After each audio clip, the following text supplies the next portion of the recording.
هەنگاوەکان بۆ ڕووبەڕووبوونەوەی ڤایرۆسی کۆرۆنا لە هەرێمی کوردستان خێراتر کرا.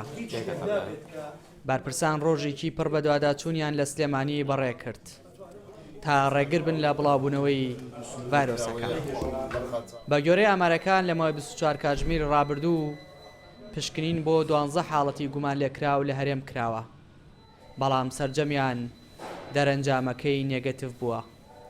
وەزیری تەندروستیش ڕایگەیاند تا ئێستا هیچ حاڵەتێک لە هەرێم تۆمار نەکراوە.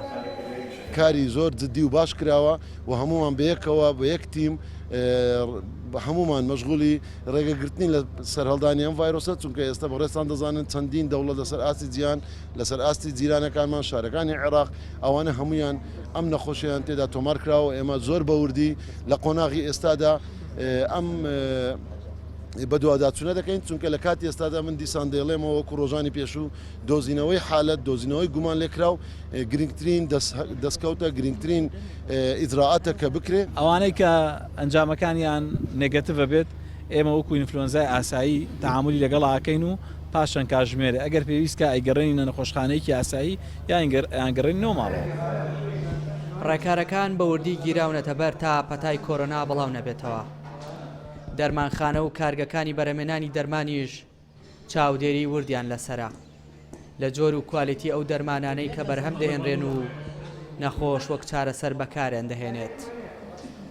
ئەم هەفتەی لە بەردەمانە هەفتەیەکی زۆر هەستیار و یەکلاکەرەوەیە. هیوادارم چۆن لە هەفتەی ڕابردووە هەمویان هاوکارمان بن. بە کۆتایی هەفتە ئێمە هەنگاوێکی گرنگ لە تێپەڕاندنی پەتای کۆرۆنا ئەبڕین.